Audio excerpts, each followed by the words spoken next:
નમસ્કાર દર્શક મિત્રો, ફતેગઢ ગામની સીમમાંથી આજે બે પ્રેમીઓના ઝાડ પર લટકતી હાલતમાં મૃતદેહ મળ્યા.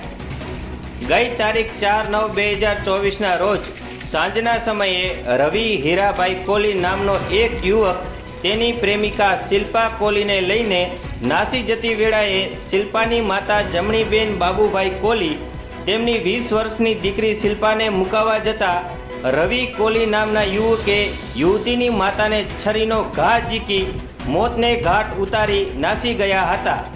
રાપર તાલુકાના ફતેગઢ ગામ નજીક સુજાવાંડ વિસ્તારમાં રહેતા આ બંને યુવક તથા યુવતીનો એક સાથે ઝાડ પર લટકતી હાલતમાં આજે મૃતદેહ ફતેગઢ ગામથી આશરે 5 કિલોમીટર દૂર સીમાડામાંથી મળી આવ્યો છે. મૃતદેહની હાલત એટલી ખરાબ છે કે તેમાંથી ખૂબ જ દુર્ગંધ આવી રહી છે તેમજ મૃતદેહ કોસવાયેલ હાલતમાં છે, જેને જોતા એવું લાગી રહ્યું છે 3 થી 4 દિવસ અગાઉ જ આ બંને વ્યક્તિઓનું મૃત્યુ થયું હશે. 4 દિવસ અગાઉ યુવતીની માતાને મોતને ઘાટ ઉતારી નાસી જનાર યુવક રવિ હીરાભાઈ કોલી તથા યુવતીની શોધખોળ રાપર પોલીસ દ્વારા જારી હતી.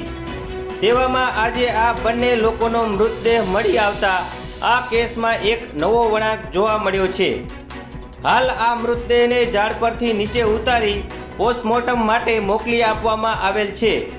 તેમજ આ યુવક તેમજ યુવતીના મૃતદેહના પોસ્ટમોર્ટમ રિપોર્ટ બાદ જ એ જાણવા મળશે કે બંને વ્યક્તિએ આપઘાત કર્યો છે કે પછી તેમને મોતને ઘાટ ઉતારીને મૃતદેહ ઝાડ પર લટકાવી દેવામાં આવ્યો છે. આ બાબતે વધુ તપાસ Rapar police station incharge PI JB Bubadiya સંભાળી રહ્યા છે.